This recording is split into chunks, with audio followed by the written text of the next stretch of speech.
போற்றியோம் நம சிவாய. குருமகா சன்னிதானங்களின் பொன்னார் திருவடிகளை வணங்கி மகிழ்கின்றோம்.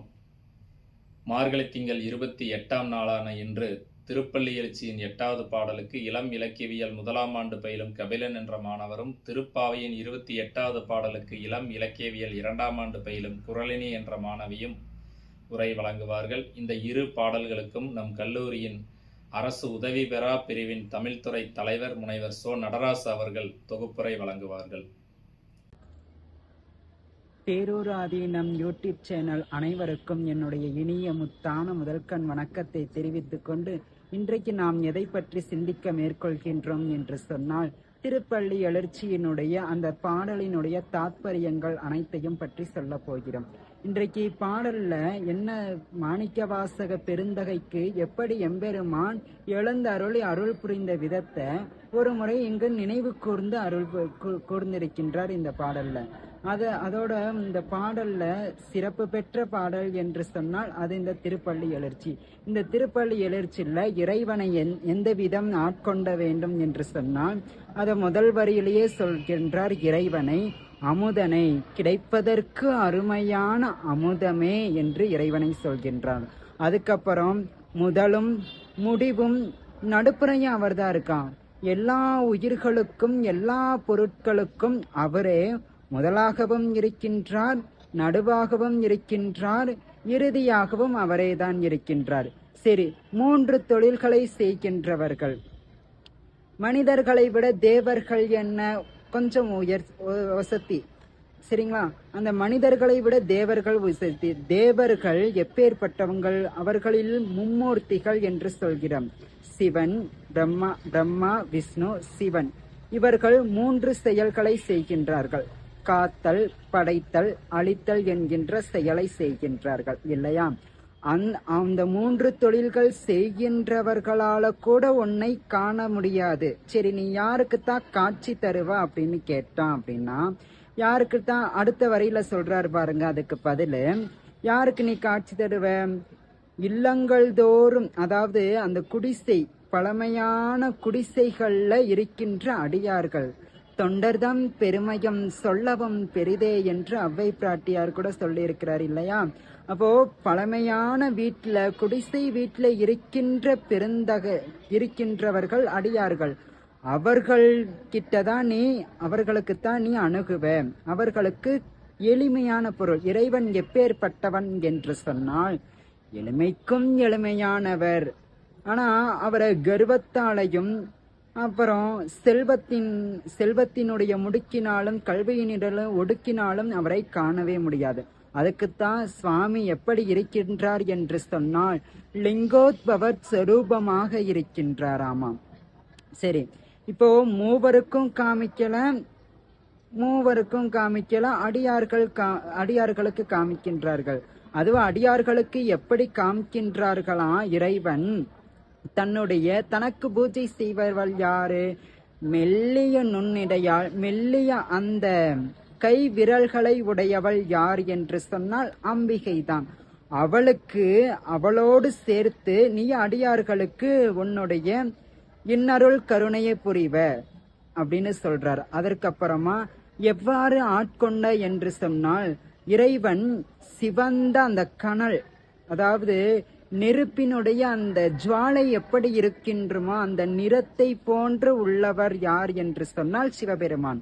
அதனாலதான் மாணிக்கவாசக பெருந்தகைக்கு முன்னாடியே சொல்லியிருக்கின்றார், குனித்த பருவமும் கொவ்வை செவ்வாயிற்குமின் சிரிப்பும் பனித்த சடையும் பவளம் போல் மேனியிர் பால் வெந்நீரும் இனித்தமுடன் எடுத்த பொற்பாதமும் காண பெற்றால் மனித்த பிறவியும் வேண்டுவதே இம்மாநிலத்தே.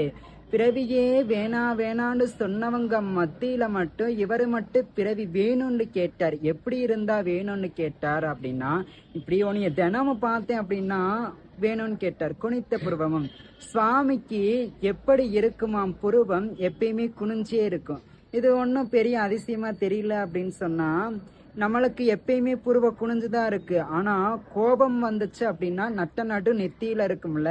அதே மாதிரி சிவபெருமான் எப்பயுமே கோபமே படவே மாட்டார். அவருக்கு எப்பயுமே புருவ குனிஞ்சே இருக்கும். குனித்த புருவமும் கோவை செவ்வாயிர், கோவை பழத்தை போன்ற சிகந்த நிறத்தை உடைய அந்த இதழ்கள் குனித்த புருவம், கொவ்வை செவல், குமின் சிரிப்பும். சில பேரை சிரிக்க சொன்னா 16 வல்லையும் காட்டுவாங்க, சில பேரை சிரிக்க சொன்னா ஷார்ட்டா சிரிப்பாங்க. அப்படி சுவாமி சிரிச்சா மாதிரியும் இல்லாம சிரிக்கிற மாதிரியும் இல்லாம அப்படி சுவாமி கொஞ்சம் குமின் சிரிப்போட இருக்கின்றாளாமா. குனித்த புருவமும், கொவ்வை செவ்வாயர், குமின் சிரிப்பும், பனித்த சடை. சுவாமிக்கு சடை எப்படி இருக்கு? பணிஞ்சே இருக்குது. அவ்வாறு வந்து என்னை ஆட்கொண்ட பரம்பொருளே எப்படி எங்க காமிச்சார்? திருப்பெருந்துறையில இருக்கின்ற சிவபெருமான். திருப்பெருந்துறையில தான் அவர் குதிரை வாங்க போனவரை வழியை ஏற்கொண்ட எம்பெருமான் ஆட்கொண்டார். அந்த இடத்தை தான் இங்க பதிவு பண்றார். திருப்பெருந்துறையில உள்ள சிவபெருமானே என்று சொல்லிட்டு, நீ பள்ளி எழுந்து அருள்வாயாக. நீ வந்து எனக்கு எவ்வாறு ஆட்கொண்ட என்று சொன்னால் அந்தணன் வடிவத்துல தான் அவர் வந்தாரு. அந்தணன் என்று சொன்னால் சாதி இனத்தை பற்றி கூறுவதே கிடையாது. அது வந்து அனைவர்களையும் அரவணைக்கின்ற விதமாக உள்ளதால் இதற்கு அந்தணன் என்று சுவாமியை குறிப்பிடுகின்றான். இத்துடன் இந்த பாடலானது நிறைவு அடைகிறது. நன்றி, வணக்கம். திருச்சிற்றம்பலம். அனைவருக்கும் வணக்கம். என் பெயர் குரலினி. நான் இன்னைக்கு வந்து திருப்பாவையில 28வது பாடலுக்கு நான் உரை சொல்ல போறேன். முதல்ல பாடலை பார்த்துடலாம். கறவைகள் பின் சென்று கானம் சேர்ந்துண்போம், அறிவொன்றும் இல்லாத ஆய்குலத்து உன் தன்னை பிறவி பொறுத்தானை புண்ணியம் யாம் உடையோம், குறைவொன்றும் இல்லாத கோவிந்தா உன் தன்னோடு உறவேல் நமக்கிங்கு ஒழிக்க ஒழியாது, அறியாது பிள்ளைகளேயாம் அன்பினால் உன் தன்னை சிறுபேர் அழைத்தனவும் சீறி அருளாதே, இறைவா நீ தாராய் பறையேலோ ரெம்பாவாய். இதுதான் பாடல் சொல்லியிருக்காங்க. இதுக்கான விளக்கம் பார்த்தீங்கன்னா, முதல் வரி கறவைகள் பின் சென்று, அதாவது பசுக்களை மேய்ச்சிட்டு காட்டுக்குள்ள ஆயர்களை பத்தி தான் இந்த பாட்டுல சொல்றாங்க.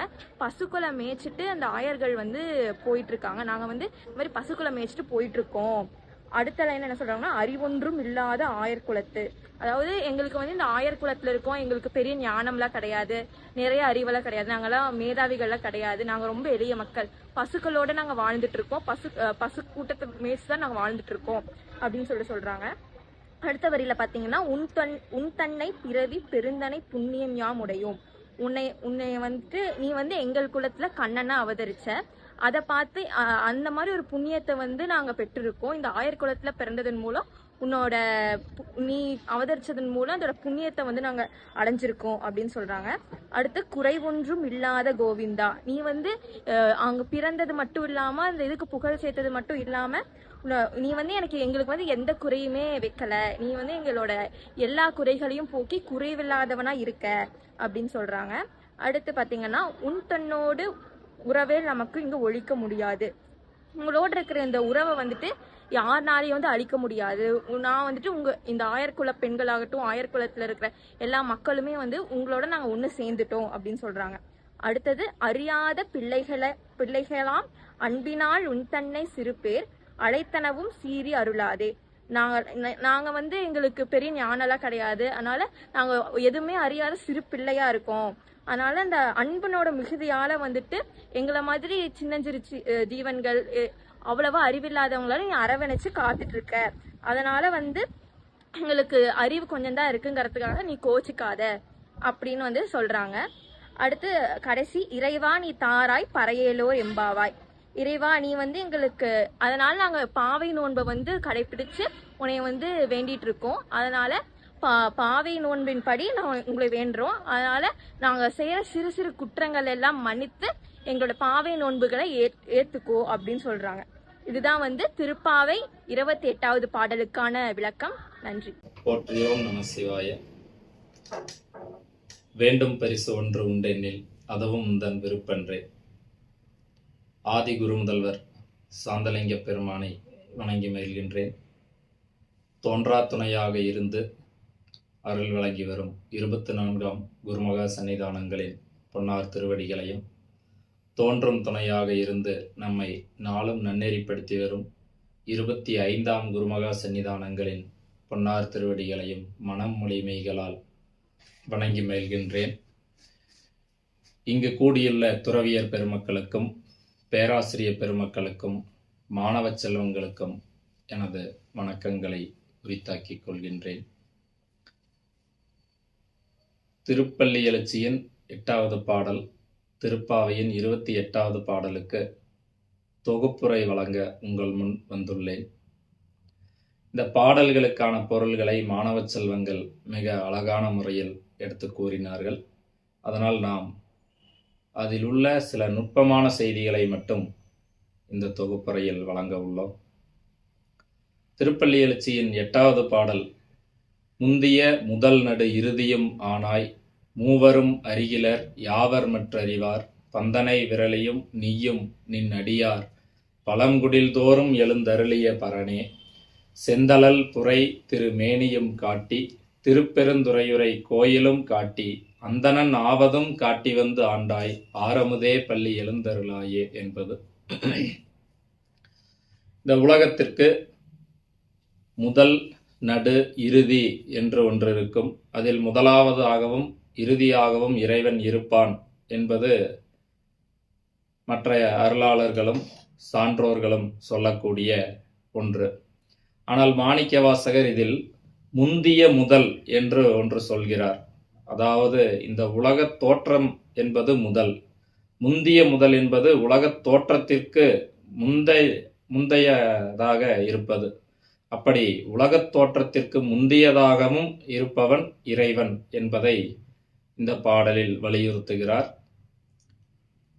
அடுத்ததாக, பந்தனை விரலியும் நீயும் நின் அடியார் பழங்குடில் தோறும் எழுந்தருளிய பரனே என்பது. திருவெம்பாவையின் 17வது பாடலில் மாணிக்கவாசகர் சொல்லும் பொழுது, இல்லங்கள் தோறும் எழுந்தருளிய பரனே என்று சொல்லுவார். அதே போல 6வது பாடலில் சொல்லும் பொழுது, தானே வந்து எம்மை தலையளித்து ஆட்கொண்டருளி என்று சொல்லுவார். அந்த வகையில் இந்த பாடலிலும் இறைவன் பழங்குடில் தோறும், அதாவது அடியார்களினுடைய எல்லா இல்லங்களிலும், மிக பெரிய வீடு மிக சிறிய வீடு என்ற வேறுபாடெல்லாம் இல்லாமல் நின் அடியார் பழங்குடில் தோறும் எழுந்தருளிய பரனே என்கிறார். அதிலும் சொல்லும் பொழுது என்ன சொல்கிறார் என்றால், பந்தனை விரலியும் நீயும். பந்தனை விரலி என்பது இங்கு உமையம்மையை குறிக்கக்கூடியது. உமையம்மையோடு சேர்ந்து அடியார்களின் இல்லத்தில் எழுந்தருளி அவர்களுக்கு அருள் வழங்கக்கூடிய தன்மையை உடையவனே என்று இந்த பாடலில் குறிப்பிடுகிறார். அதனால் சிவமும் சக்தியும் எப்பொழுதும் சேர்ந்தே இருப்பது, அதை பிரிக்க இயலாது என்பதை இந்த பாடலில் மணிவாசகர் வலியுறுத்துகிறார். செந்தழல் புரை திருமேனியும் காட்டி, இறைவனினுடைய அந்த நிறம் தழல் போன்று செந்நிறமுடையது என்பதை குறிப்பிடுகிறார். பல பாடல்களில் திருமுறைகளில் அருளாளர்கள் பல இடங்களில் இதை குறிப்பிடுகிறார்கள். பொன்னார் மேனியனே என்றெல்லாம் குறிப்பிடுகிறார்கள். அதை மாணிக்கவாசகரும் இங்கு குறிப்பிட்டு காட்டுகிறார். திருப்பெருந்துறையுரை கோயிலும் காட்டி, எல்லாவற்றையும் சொல்லி இப்படிப்பட்ட இறைவன் இறுதி எனக்கும் திருப்பெருந்துறையில் வந்து அருள் புரிந்தார், என்னை ஆட்கொண்டார் என்பதையும் குறிப்பிடுகிறார். அப்படிப்பட்ட இறைவன் அந்தணன் ஆவதும் காட்டி வந்தாண்டாய், அதாவது அருள் தன்மை உடையவன் அந்தணன் என்பது நம்முடைய முன்னோர்களின் கூற்று. அதற்கேற்ப அப்படி அருள் தன்மை உடையவனாக இருக்கும் இறைவன் மூவரும் அருகிலர், மூவரும் அறிய முடியாதவனாக இருக்கிறான். இதில் மூவர் என்பது பிரம்மன், திருமால், தேவர்கள். இந்த மூவராலும் அறிய முடியாதவர்களாக இருந்தாலும் கூட அடியார்கள், உண்மையாக வழிபடக்கூடிய அடியார்களுக்கு பழங்குடில் தோறும் எழுந்து அருள்பவனாக இருக்கிறார். அதனால் இந்த பாடல் மூலம் மாணிக்கவாசகர் சொல்ல வருவது, உலகத் தோற்றத்திற்கு முன்பாகவே இருக்கக்கூடிய இறைவன் அடியார்களின் இல்லத்தில் மிக எளிமையாக எழுந்தருளுவார் என்பது. அதுவும் அம்மையுடன் சேர்ந்து எழுந்தருளுவார். அதற்கு நாம் செய்ய வேண்டியது அவர் மேல் உண்மையாக பக்தி செலுத்துவது மட்டும்தான். அப்படி செலுத்தினால் எழுந்தருளி நமக்கு அருள் புரிவார் என்பது இந்த திருப்பள்ளி எழுச்சியின் 8வது பாடல் கூறக்கூடிய கருத்து. அடுத்ததாக திருப்பாவையின் 28வது பாடல், கரவையல் பின் சென்று காணம் சேர்ந்து உண்போம், அறிவொன்றும் இல்லாத ஆயர் குலத்து உந்தன்னை பிறவி பெருந்தனை புண்ணியம் யாமுடையோம் குறையொன்றும் இல்லாத கோவிந்தா உன் தன்னோடு உறவேல் நமக்கிங்கு ஒழிக்க ஒழியாது அறியாத பிள்ளைகளாம் அன்பினால் உந்தன்னை சிறுபேர் அழைத்தனவும் சீறி அருளாதே இறைவா நீ தாராய் பறையேலோர் எம்பாவாய். ஆயர் குலத்தின் இருக்கக்கூடிய பெண்கள் பாடுவதாக அமைவது இந்த பாடல். அறிவொன்றும் இல்லாத ஆயர் குலத்து உந்தன்னை பிறவி பெருந்தனை புண்ணியம். அதாவது கண்ணன் பிறந்தது அரண்மனையில் என்றாலும் கூட அவர் ஆயர் குல மக்களுக்காக பிறந்த உடனேயே ஆயர் குலத்திற்கு எடுத்து வரப்படுகிறார். அதைத்தான் இங்கு உந்தன்னை பிறவி பெருந்தனை, உன்னை இந்த ஆயர் குலத்தில் பெற்றதற்கு நாங்கள் பெரும் புண்ணியம் செய்திருக்க வேண்டும் என்று கூறுகிறார்கள். குறையொன்றும் இல்லாத கோவிந்தா. அப்போ இந்த பாடலில் குறையொன்றும் இல்லாத கோவிந்தா என்று இறைவனை குறிப்பிடுகிறார் ஆண்டாள். அப்பொழுது இறைவனுக்கு ஏதாவது குறை இருந்ததா என்றால், இதற்கு முன்றைய அவதாரமாக இருக்கக்கூடிய ராமவதாரத்தில் வால்மீகி ராமரின் பட்டாபிஷேகம் இந்திரனுக்கு நடந்தது போல நடந்தது என்று குறிப்பிட்டிருப்பார். ஆனால் ராமனையும் இந்திரனையும் ஒப்பிடலாமா என்றால் ஒப்பிடக்கூடாது. ஏனென்றால் இந்திரனின் மகனான இந்திரனின் அருள் பெற்ற இந்திரஜித்தையே தன்னுடைய தம்பியான லக்குவனின் மூலமாக அவனுடைய ஆணவத்தை அழித்து அவரை அழித்தார் ராமர். அப்படி இருக்கும் பொழுது அந்த இந்திரனுடன், அது மட்டும் இல்லாமல் அகலிகை மூலமாக சாபம் பெற்ற அந்த அகலிகை மூலமாக அந்த சாபம் பெற்ற அந்த இந்திரனை தன்னுடன் ஒப்பிடலாமா என்று ஒரு கேள்வி வரும் பொழுது அது ஒரு குறையாக பட்டிருக்கும் போல் ஆண்டாளுக்கு. அதனால் இந்த பாடலில் ஆண்டாள் அதை போக்குகிறார். என்ன காரணம் என்றால், இந்த கோவர்த்தனகிரி மலையை உயர்த்தி பிடித்ததன் மூலமாக இந்திரன் வந்து கண்ணனின் காலில் விழுந்து வணங்குகிறார். அப்படி வணங்கியதால் அந்த முந்தைய பருவத்தில் சொன்ன அந்த ஒப்பீடுக்குண்டான குறையும் நீங்குகின்றது. அதனால் குறையொன்றும் இல்லாத கோவிந்தா என்று கூறுகிறார். அது மட்டுமல்லாமல் உன் தன்னோடு உறவே நமக்கிங்கு ஒழிக ஒழியாது அறியாத பிள்ளைகளோம் அன்பினால் உந்தன்னை சிறுபேர் அழைத்தனவும். இந்த பாடலில் கோவிந்தா என்று சொல்லிவிட்டார்கள். இதற்கு முன்னாடி பாடலில் வைகுந்தா, நாராயணா, கேசவா என்றெல்லாம் சொல்லியிருப்பார்கள். அதனால் நாங்கள் உன்மேல் உள்ள உரிமையினால் பேர் சொல்லி அழைக்கிறோம். அதற்காக எங்களின் மேல் கோபப்பட்டு விடாதே, சீறி அருளாதே. அதை கூட சீராதே என்று சொல்லாமல் சீறி அருளாதே என்று ஆண்டாள் குறிப்பிடுகிறார்.